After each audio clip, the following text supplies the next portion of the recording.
नमस्कार, स्वागत है आपका फिफाना हिंदी क्लासेस के YouTube चैनल पर। और इस क्लास में अपनों ने शुरू किया था बुद्धि टॉपिक को।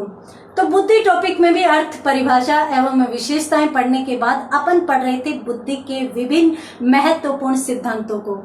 तो पहला सिद्धांत पिछली क्लास में अपनों ने पढ़ लिया था, एक तत्व का सिद्धांत, जो सबसे पहले दिया गया था अल्फ्रेड बीने द्वारा।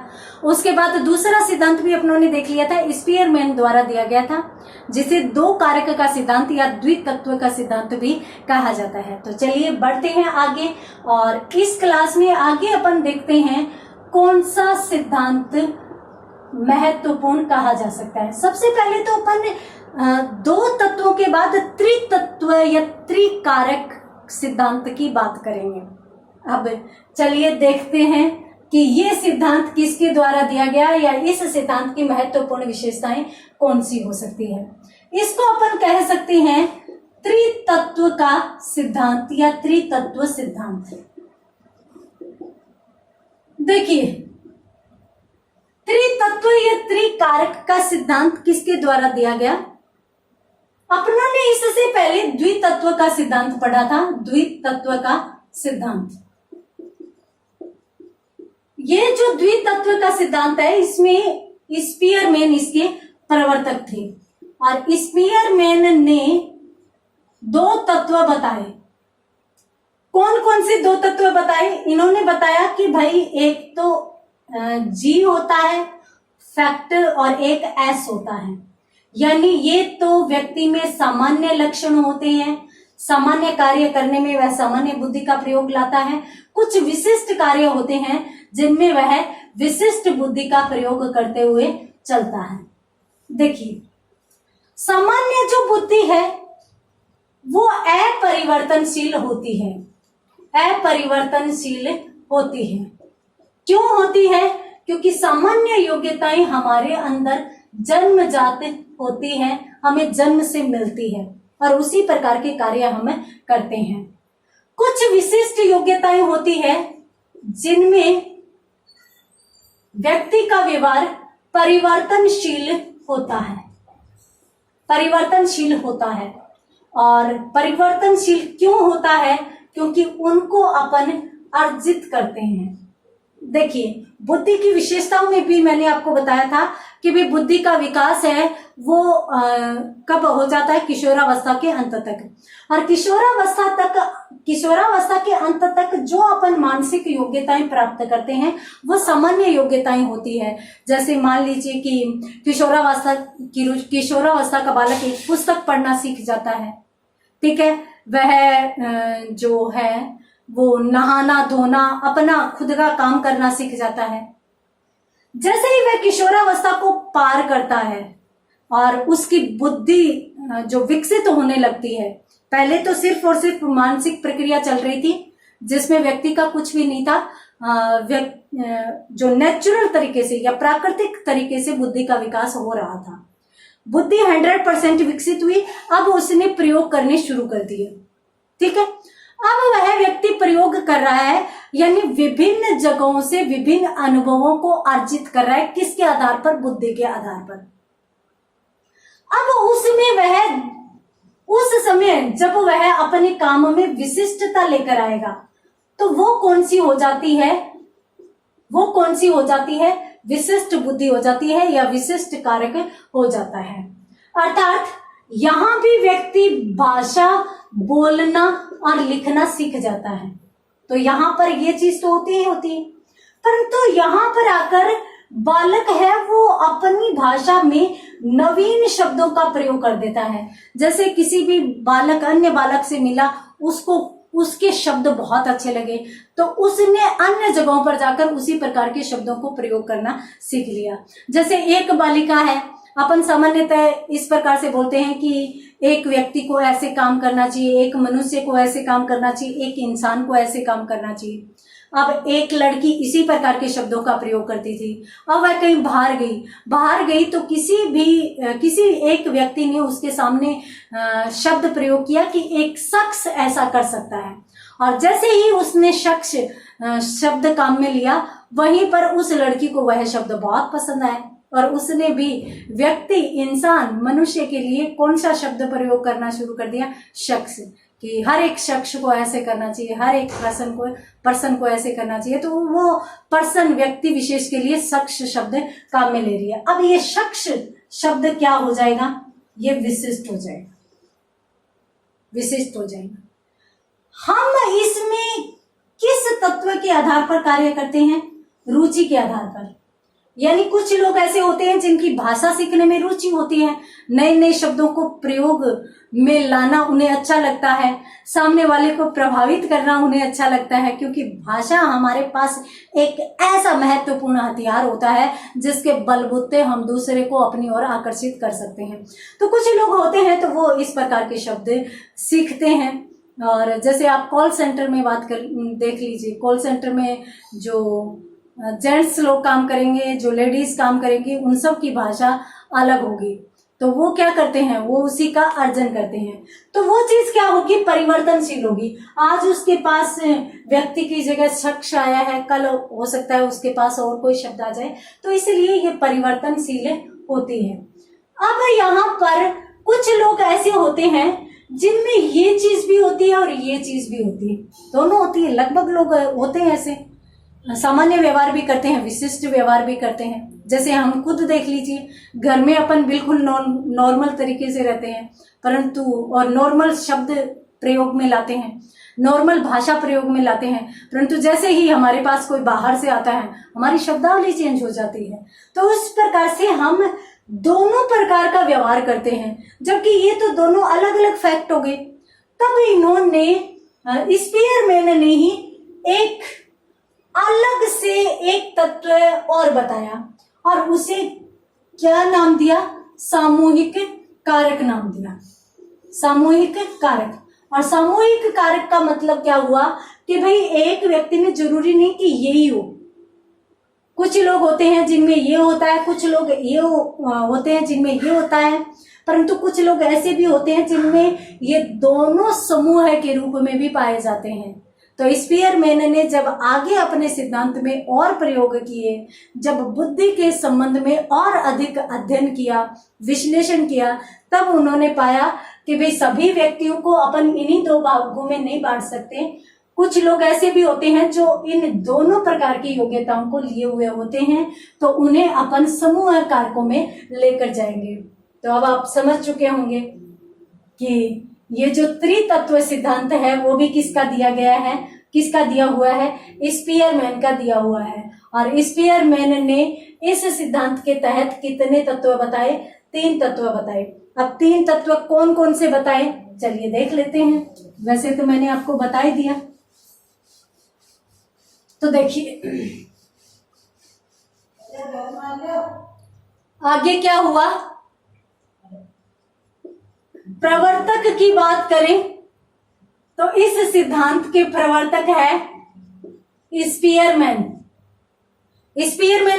स्पीयरमैन का अपन द्वितत्व सिद्धांत पढ़ चुके हैं और इन्होंने बाद में संशोधन किया और संशोधन के पश्चात इन्होंने द्वितत्व के साथ साथ एक तत्व और भी शामिल किया और उसको नाम क्या दिया? त्रितत्व सिद्धांत नाम दिया। तो यहाँ पर अपन ये कह सकते हैं कि इन्होंने, अपन यूं कह सकते हैं, स्पीयरमैन ने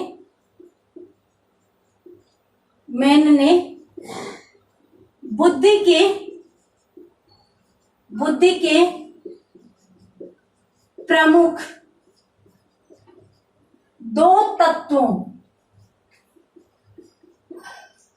तत्वों सामान्य तत्व जी तथा विशिष्ट तत्व एस के साथ एक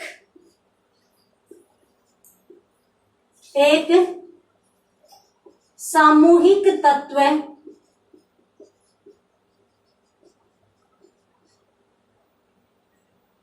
और शामिल किया। तो इस प्रकार से त्रितत्व का जो सिद्धांत है वो उसके प्रवर्तक कौन है? स्पीयरमैन है।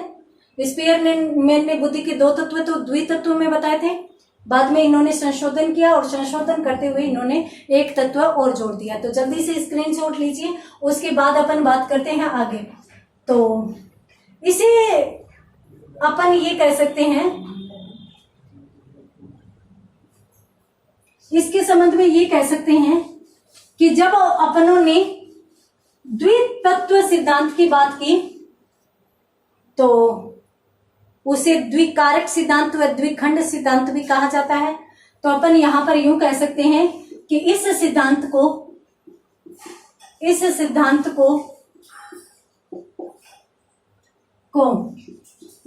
त्रिकारक या त्रिखंड सिद्धांत भी कहा जा सकता है। तो इसे त्रिकारक भी कहा जा सकता है, त्रिखंड भी कहा जा सकता है। क्यों कहा जाता है? स्पीयरमैन के अनुसार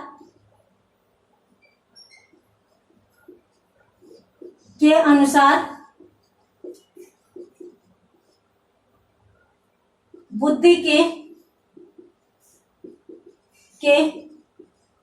तीन तत्व कौन कौन से? एक सामान्य तत्व है जी, दूसरा विशिष्ट तत्व है वही है सेम एस, और तीसरा सामूहिक या समूह तत्व। स्क्रीनशॉट ले लीजिए, उसके बाद अपन बात करते हैं एक दो चीजों की और आगे। तो देखते हैं कौन कौन से।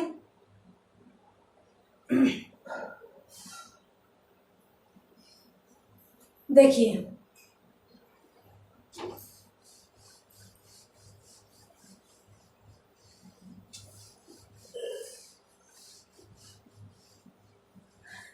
यह सिद्धांत जो है ना, स्पीयरमैन के द्वारा द्विकारक में संशोधन करते हुए दिया गया।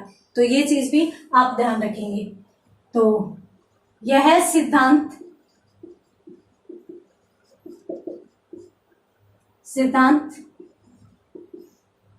द्विकारक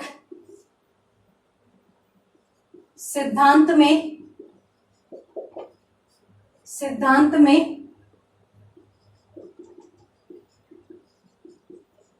संशोधन के परिणाम स्वरूप अस्तित्व में आया। एक चीज तो ये होगी। दूसरा अपन ये कहते हैं, वो चीज भी नोट कर लेंगे कि सामान्य तत्व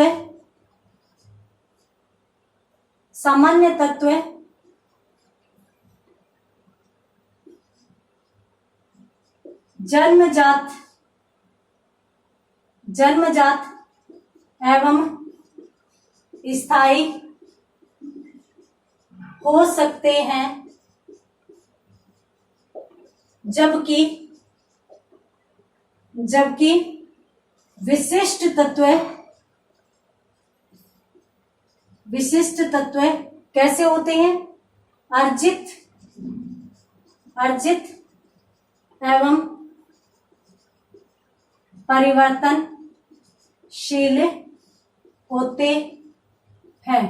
यहां पर महत्वपूर्ण सिर्फ इतनी सी बात है भाई, विशिष्ट तत्व परिवर्तनशील होते हैं, ये प्रश्न पूछा जा चुका है। तो आप इस प्रश्न को ध्यान रखेंगे कि विशिष्ट तत्व जो होते हैं वो परिवर्तनशील होते हैं। तो जल्दी से स्क्रीनशॉट लीजिए, उसके बाद अपन बात करते हैं आगे यहां पर कौन सी बातें आ सकती है।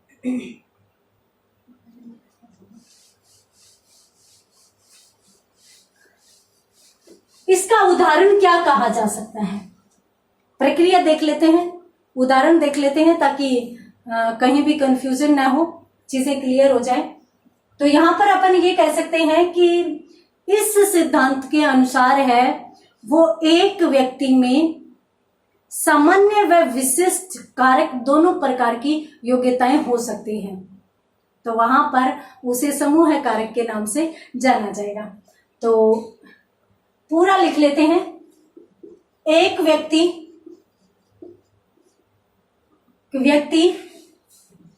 प्रत्येक परिस्थिति में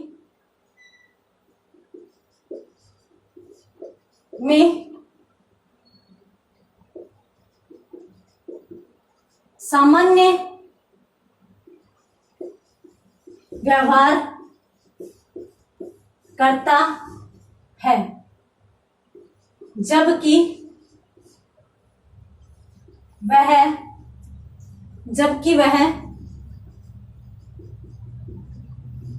विशिष्ट परिस्थिति में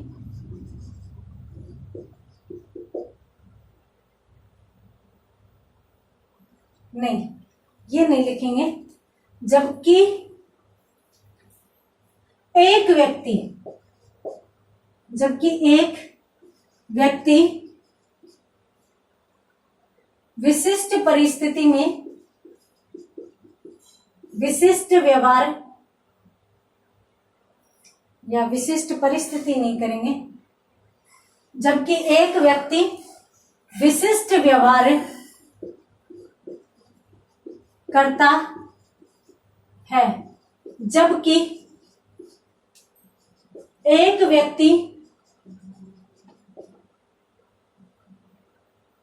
व्यक्ति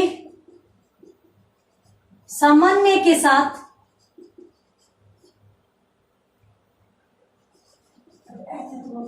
विशिष्ट परिस्थिति में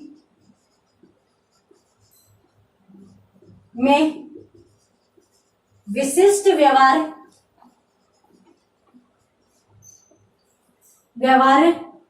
करता है, जिसे क्या कहा जा सकता है? विशिष्ट परिस्थिति में विशिष्ट व्यवहार करता है, तो जिसे समूह कारक कहा जाता है। ये लीजिए, ये स्पेयरमैन का तीसरा सिद्धांत है, त्रितत्व का सिद्धांत है। तो एक व्यक्ति में यदि दोनों प्रकार के लक्षण हो, दोनों प्रकार के गुणों को वह प्रयोग करा हो, तो वहां पर कौन सा सिद्धांत माना जाएगा? वहां पर यह माना जाएगा त्रितत्व का सिद्धांत माना जाएगा। तो जल्दी से स्क्रीनशॉट लीजिए, उसके बाद अपन बात करते हैं अगले सिद्धांत की, अगले विचार की।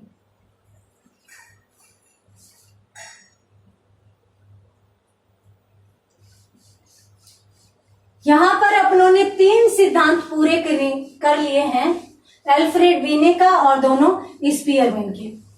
चलिए बात करते हैं अगले सिद्धांत की। अगला सिद्धांत कौन सा है? तो देखिए, आगे अपन बात करने जा रहे हैं समूह सिद्धांत की, या फिर अपन यूं कहें समूह कारकीय सिद्धांत।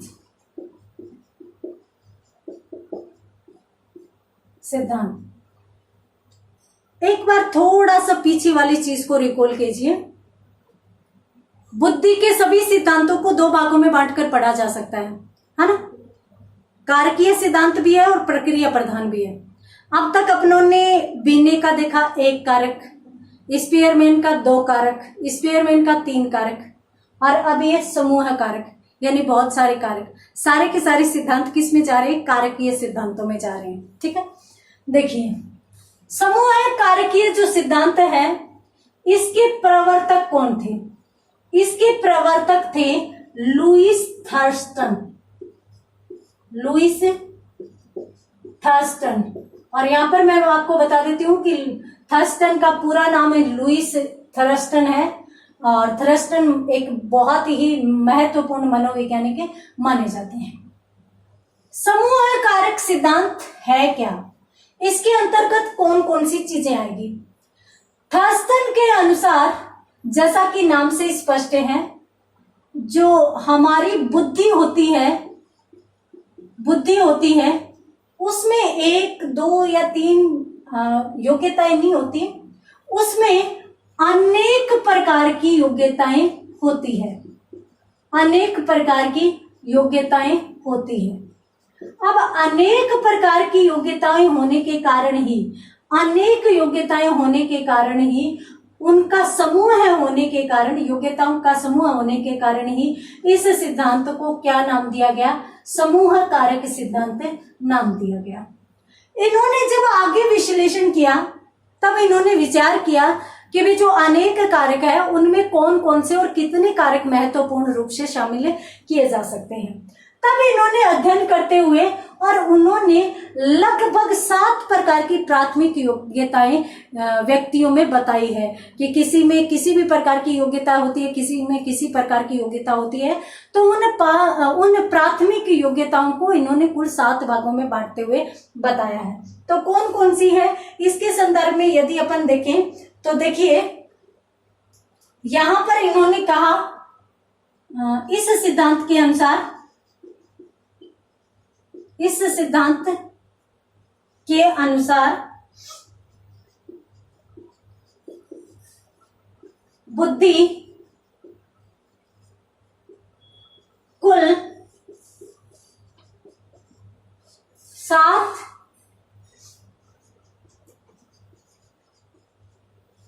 प्राथमिक योग्यताओं से मिलकर बनी है।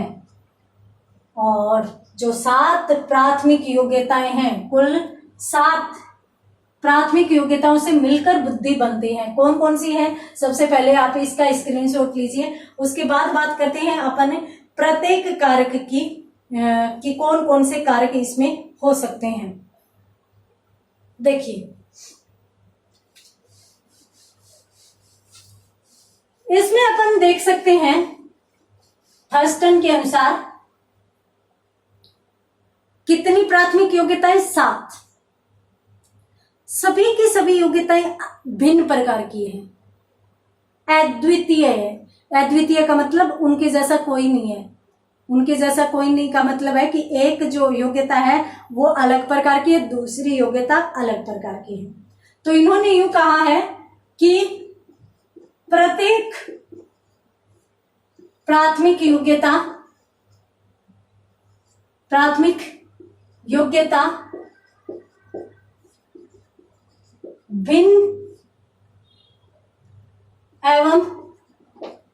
एवं अद्वितीय है। अद्वितीय का मतलब है कि ये नहीं है कि एक दूसरे जैसी है, नहीं, अद्वितीय है, कोई एक दूसरे से मिलती नहीं है। चलिए अपन देखते हैं 7 कौन कौन सी होती है।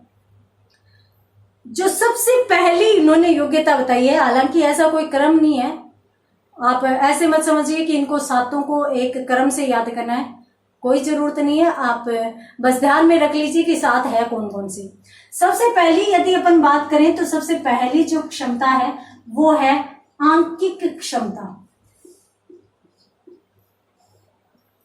जैसा कि नाम से स्पष्ट है, अंकों के संबंध में योग्यता।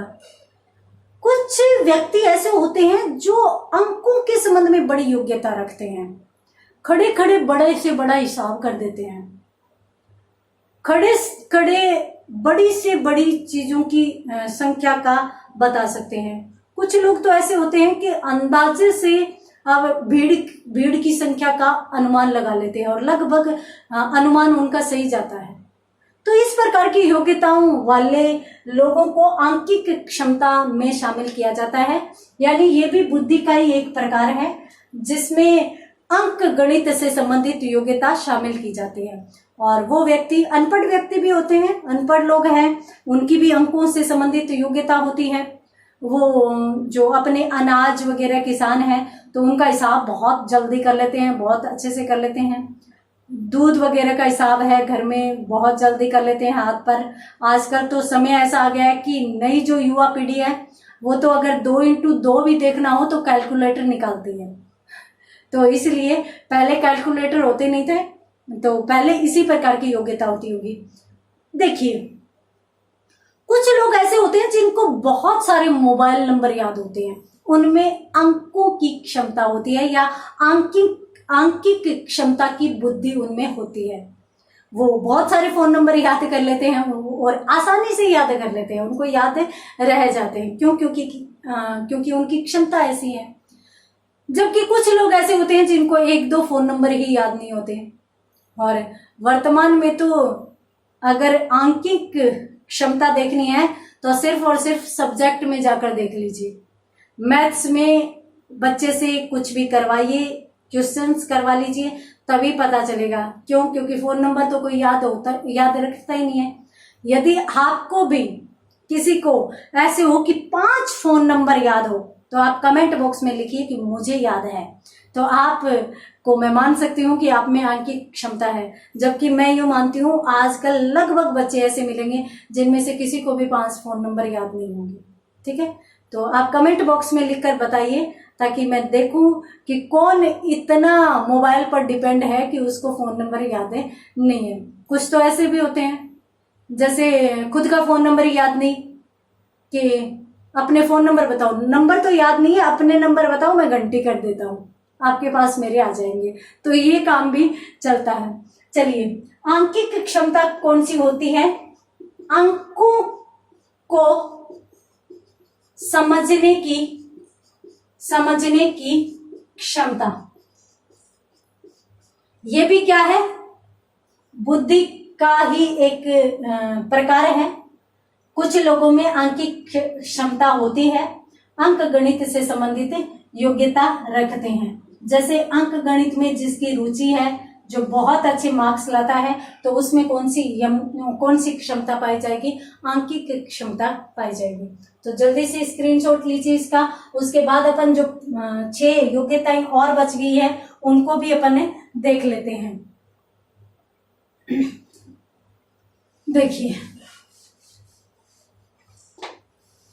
दूसरा जो है वो है शाब्दिक। दूसरी जो योग्यता है वो है शाब्दिक योग्यता। अब शाब्दिक योग्यता कौन सी है? जाहिर सी बात है वो अंकों को समझने की थी, तो ये शब्दों को समझने की क्षमता है। और मैं आपको बता देती हूं कि जो कवि लोग होते हैं, जो साहित्यकार लोग होते हैं, जो दार्शनिक लोग होते हैं, उनमें इसी प्रकार की योग्यता होती है। वो शब्दों को बहुत अच्छे से समझ सकते हैं और इसके साथ साथ प्रयोग में भी ला सकते हैं। तो इसलिए शब्दों को समझने की योग्यता शाब्दिक क्षमता में आती है। और मैं आपको बता देती हूँ ये भी बुद्धि का ही एक प्रकार है। ठीक है, उसके बाद अपन बात करते हैं तीसरी कौन सी है? स्थानिक या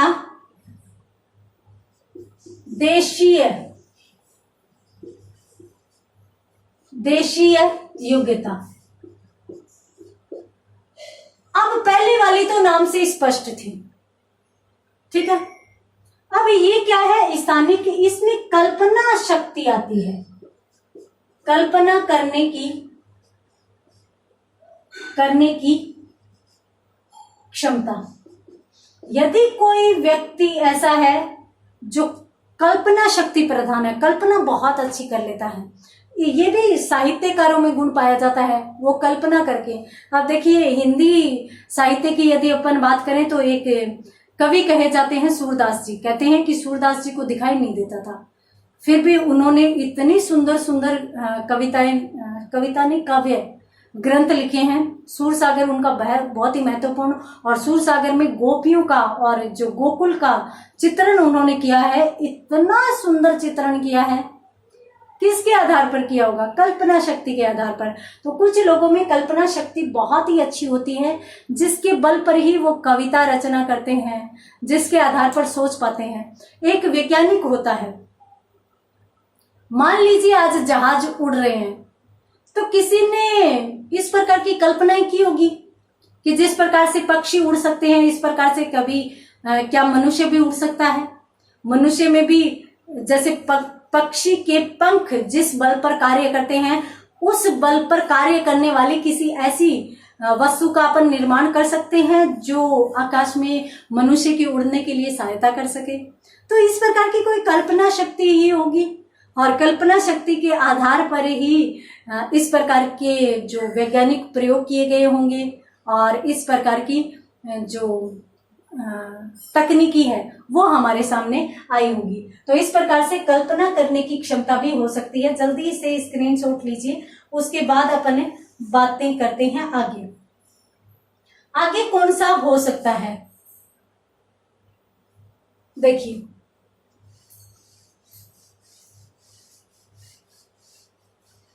एक योग्यता होती है तार्किक योग्यता। कौन सी होगी? तार्किक योग्यता। अब ये जो तार्किक योग्यता है ये क्या है? जाहिर सी बात है, तर्क करने व समझने की क्षमता। कुछ लोग इतने तर्कशील होते हैं कि उनके सामने बड़े से बड़ा व्यक्ति भी जाता है ना, ज्ञानी से ज्ञानी भी व्यक्ति जाता है ना, वो भी स्पीचलेस हो जाता है। और इसके साथ साथ वो जिस प्रकार से बोलते हैं ना, सामने वाले को संतुष्ट कर देते हैं। उनके पास हर एक बात का जवाब होता है और वो इतना सुंदर तर्क करते हैं कि सामने वाला यदि उनके विरोध में होता है तो भी उनके पक्ष में होकर आ जाता है। तो इसलिए तर्क करने की भी अपनी क्षमता होती है। व्यक्ति स्वयं के साथ तर्क करता है, तर्क समझता है और किसी अन्य व्यक्ति के साथ भी तर्क करता है। ये जो तर्क करने वाले लोग हैं, इनमें डिसीजन पावर बहुत अच्छी होती है, डिसीजन मेकिंग। क्यों? क्योंकि ये हमेशा तर्क वितर्क करके और सही निर्णय पर पहुंचते हैं। तो इसलिए ये भी एक योग्यता होती है। इसके साथ साथ एक योग्यता होती है शब्द प्रवाह क्षमता। शब्द प्रवाह क्षमता।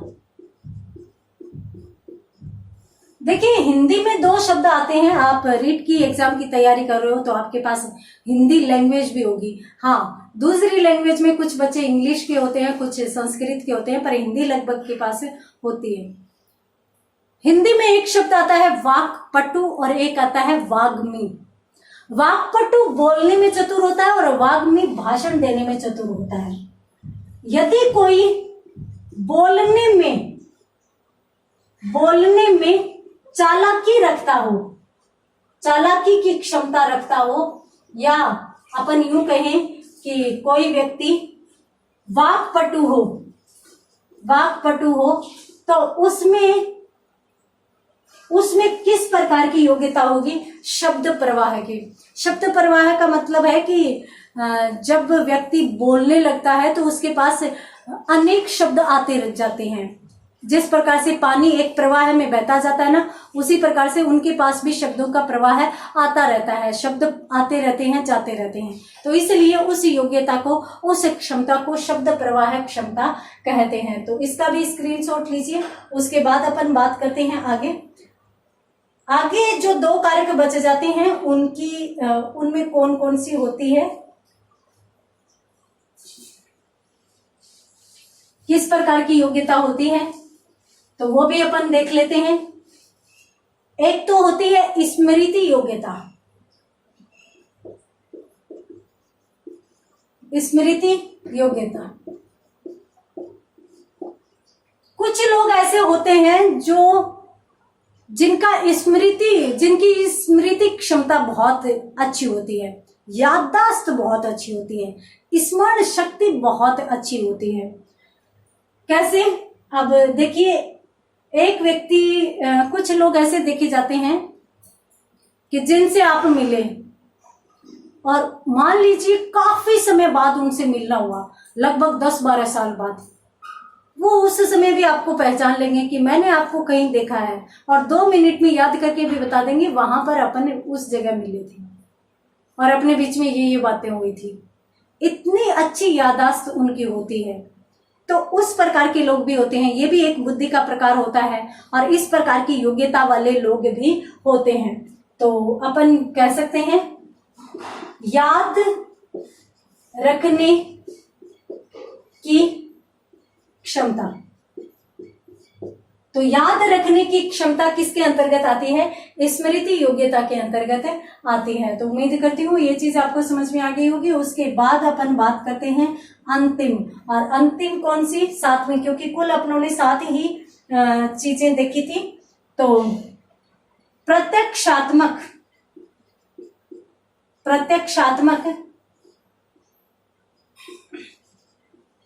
गतिशीलता योग्यता। प्रत्यक्षात्मक गतिशीलता योग्यता, ये 2 शब्द है, दोनों शब्दों का अर्थ देखिए। प्रत्यक्ष का मतलब होता है आंखों के सामने, आंखों के सामने, आंखों के सामने जो चीज होती है उसको अपन प्रत्यक्ष कहते हैं। गतिशीलता यानी जो आंखों के सामने चीज दिखाई देती है उसके प्रति प्रतिक्रिया करना, प्रतिक्रिया। अब गतिशीलता का मतलब होता है एक्टिव होना या क्रिया करना, और यदि अपन आंखों के सामने किसी चीज को देखकर क्रिया कर रहे हैं तो वो प्रतिक्रिया हो जाती है, क्योंकि उसके लिए अपन क्रिया दे रहे हैं। तो इसलिए यदि अपन किसी भी व्यक्ति की बात की प्रतिक्रिया दे रहे हैं, किसी घटना की प्रतिक्रिया दे रहे हैं, तो वहां पर अपनी योग्यता कौन सी होगी? प्रत्यक्षात्मक गतिशीलता। अब आप यूं सोच रहे होंगे कि ये तो सब में ही होती है, हम सभी किसी न किसी व्यक्ति की बात का जवाब देते हैं, हम सभी किसी न किसी घटना के प्रति प्रतिक्रिया देते हैं। जी नहीं, बहुत से लोग उदासीन भी होते हैं, तटस्थ भी होते हैं, उनको किसी भी घटना से कोई मतलब नहीं होता, वो किसी भी घटना के बारे में प्रतिक्रिया नहीं देते। हाँ, ये अलग बात है, ये जो क्षमता है ना, ये हर जगह दिखाई देगी, क्योंकि उन लोगों में इस प्रकार की कैपेसिटी होती है, योग्यता होती है, तो वो हर जगह प्रतिक्रिया देते हुए दिखाई देते हैं। सीमित क्षेत्र में तो लगभग सभी मनुष्य अपने सवालों के जवाब देता है। जैसे आप अपने मित्र के साथ बैठे हैं तो जाहिर सी बात है कि आपसे जो भी प्रश्न किया जाएगा आप उत्तर देंगे ही, परंतु योग्यता तो तब पता चलती है ना जब आप कहीं किसी विशिष्ट जगह जा रहे हैं, किसी विशिष्ट व्यक्ति विशेष से मिल रहे हैं। अब उस समय वो किस प्रकार के प्रश्न कर रहा है और उनकी प्रतिक्रिया आप किस प्रकार से देते हैं, तो वहां पर कौन सी क्षमता आ जाती है? प्रत्यक्षात्मक गतिशीलता योग्यता आ जाती है। तो इसलिए अपन इसके अंतर्गत क्या कह सकते हैं? अपन कह सकते हैं बोलने की क्षमता। और बोलने की क्षमता किस संदर्भ में, मैं यहाँ पर लिख देती हूँ क्योंकि अपन वाक्पटु को भी पढ़ चुके हैं, तो इसलिए जो शब्द प्रवाह था, परंतु यहाँ पर है वो प्रश्न का उत्तर देने की क्षमता, का उत्तर देने की क्षमता।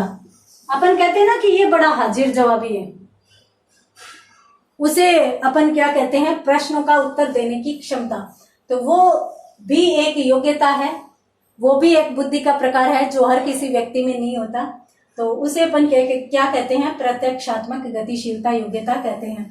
तो जल्दी से स्क्रीनशॉट लीजिए, उसके बाद अपन बात करते हैं आगे।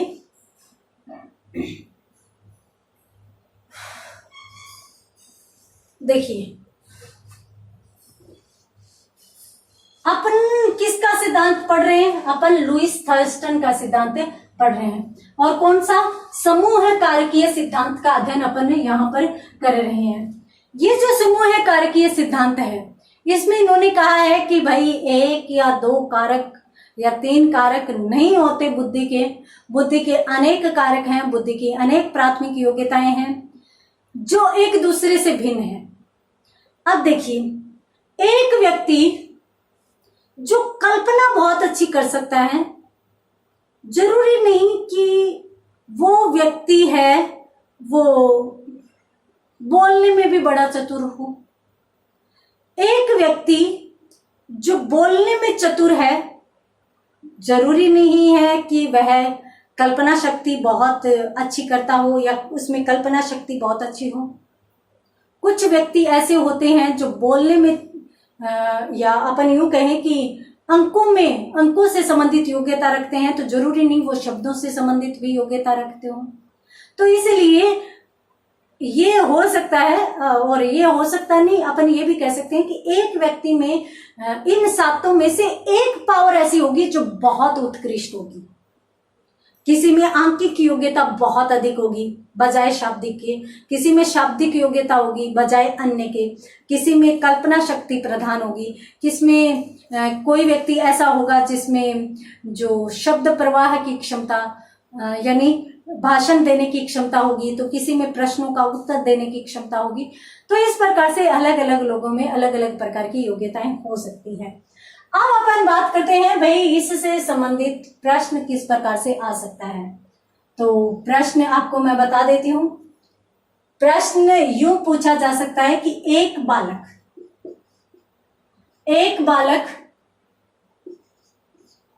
मकान का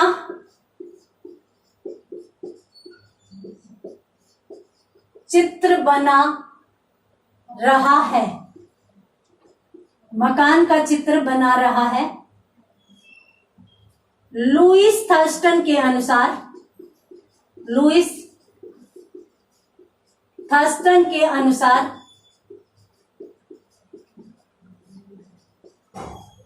उस बालक में किस प्रकार की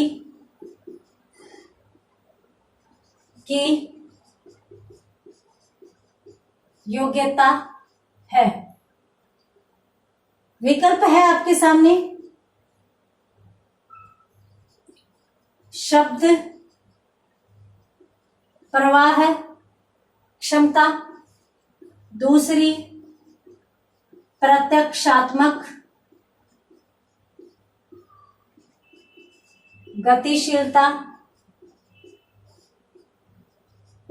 तीसरा विकल्प है आपके सामने स्थानिक या देशीय क्षमता, और अंतिम जो चौथा विकल्प है वो आपके सामने हो सकता है शाब्दिक योग्यता। ध्यान से पढ़िए प्रश्न को, अच्छे से पढ़िए और विचार कीजिए उन सातों प्राथमिक योग्यताओं पर जो इसमें किस प्रकार से कौन सी योग्यता आ सकती है। देखिए, बालक एक मकान का चित्र बना रहा है। अब चित्र अपन कब बनाते हैं? जब अपने को मकान बनाना होता है, यानी मकान अपन बनाना चाहते हैं तो अपन यूं सोच रहे हैं कि हमारा मकान कैसा होना चाहिए, हमारा घर कैसा होना चाहिए, उसमें कौन कौन सी चीजें और कहां कहां पे कैसे कैसे व्यवस्थित की जानी चाहिए। कहां पर ड्राइंग रूम होना चाहिए, कहां पर किचन होना चाहिए, कहां पर बेडरूम होना चाहिए, यानी ये सारे के सारे विचार वो कर रहा है। अगर वो विचार कर रहा है, अगर वो कल्पना कर रहा है, तो कौन सी योग्यता उसमें जाएगी? कल्पना से संबंधित स्थानिक या देशीय या देशिक क्षमता उस व्यक्ति में ज्यादा होगी। और यदि कोई व्यक्ति ऐसा है, जैसे अपन देखते हैं ना इंटीरियर होते हैं, तो लोग ऐसे होते हैं जो डिजाइनर होते हैं, जो मकानों के नक्शे वगैरह भी बनाते हैं। तो ये जो डिजाइनर होते हैं सभी के सभी, उनमें कल्पना शक्ति होती है। तो वो क्या करते हैं, कल्पना के आधार पर कि हाँ इस प्रकार का अपन डिजाइन बनाए तो ऐसा लगेगा, तो वो कल्पना शक्ति के आधार पर करते हैं। तो उनमें कल्पना की पावर ज्यादा होती है। तो इस प्रश्न का उत्तर ये होगा। इसी प्रकार से अन्य योग्यताओं से संबंधित प्रश्न पूछे जा सकते हैं। तो जल्दी से स्क्रीनशॉट लीजिए, उसके बाद अपन बढ़ते हैं आगे। देखिए, एक बार प्रश्न पूछा गया था, आपको मैं बता देती हूं, मनोविज्ञान में। यहां पर अपनों ने 2 सिद्धांत कंप्लीट कर लिए हैं। कौन कौन से सिद्धांत देख लिए? एक तो त्रितत्व स्पीयरमैन का सिद्धांत देख लिया और एक समूह कारक सिद्धांत थर्स्टन का देख लिया।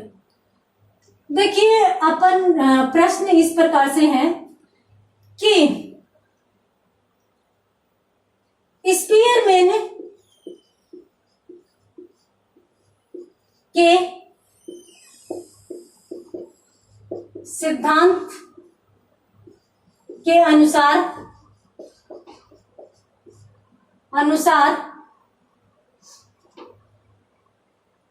विशिष्ट यानी एस कारक का निर्माण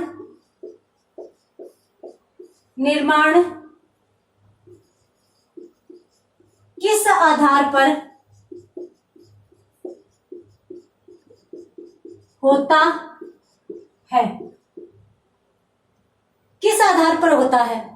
तो देखिए विकल्प कुछ इस प्रकार से हो सकते हैं। एक तो हो सकता है देखिए सामूहिक कारक के आधार पर, दूसरा अपनी विशिष्ट योग्यता के आधार पर,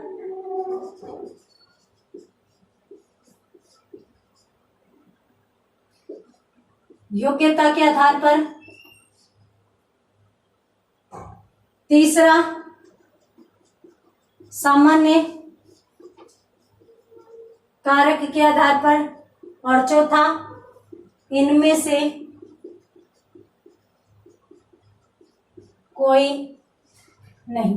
ये लीजिए, ये प्रश्न है आपके सामने, बहुत ही महत्वपूर्ण प्रश्न है और प्रश्न किसका है? स्पीयरमैन के सिद्धांत का है। तो स्पीयरमैन के सिद्धांत के अनुसार जो विशिष्ट कारक है उसका निर्माण किस आधार पर होता है?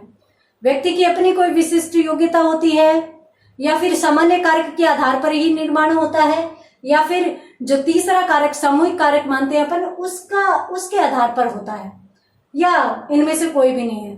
तो यहाँ पर आपको मैं बता देती हूँ, देखिए जो विशिष्ट कारक या जो विशिष्ट तत्व बनता है वो सामान्य कारक के आधार पर ही बनता है। क्यों? क्योंकि सामान्य कारक में व्यक्ति में अनेक प्रकार की क्षमताएं होती है। उन्हीं क्षमताओं में से एक क्षमता ऐसी होती है जो उभर कर आती है उसकी रुचि के आधार पर और उसमें वह व्यक्ति ज्यादा विकास करता है और उसी के आधार पर वह विशिष्ट कारक को अर्जित करता है। सीधा का सीधा यूं भी पूछ लिया जाता है कि विशिष्ट कारक को अर्जित व्यक्ति किसके आधार पर करेगा? स्पीयरमैन के अनुसार तो विशिष्ट कारक को अर्जित व्यक्ति किसके आधार पर करेगा? सामान्य कारक के आधार पर करेगा। इसलिए स्पीयरमैन के सिद्धांत के अनुसार सामान्य कारक सर्वाधिक महत्वपूर्ण हो जाता है। यानी सबसे महत्वपूर्ण कारक कौन सा है? सामान्य कारक है, जिसमें सामान्य योग्यताएं होती है, उसी के आधार पर विशिष्ट कारक का निर्माण होता है। तो यहाँ पर ये महत्वपूर्ण प्रश्न था, पूछा गया है रीट की एग्जाम में। तो यहाँ पर आज की क्लास में अपनों ने दो सिद्धांतों को पढ़ लिया है। कौन कौन से? स्पीयरमैन का त्रितत्व, तीसरा कौन सा जोड़ा है? सामूहिक तत्व। और उसके बाद अपनों ने दूसरा सिद्धांत थर्स्टन का पढ़ा। तो थर्स्टन के अनुसार 7 प्राथमिक योग्यताएं हैं जिनको मिलाकर बुद्धि बनती है, जिनसे मिलकर बुद्धि बनती है या जिनकी बुद्धि के विभिन्न क्षेत्र होते हैं और अलग अलग क्षेत्रों में अलग अलग व्यक्तियों की रुचि होती है, अलग अलग लोगों की प्रतिभाएं होती है। तो इसी के साथ आज की क्लास में अपनों ने 2 सिद्धांतों को पूर्ण कर लिया है। तो उम्मीद करती हूँ कि दोनों के दोनों आपको समझ में आ गए होंगे। तो मिलते हैं अगली क्लास में अगले सिद्धांतों के साथ। तब तक के लिए धन्यवाद।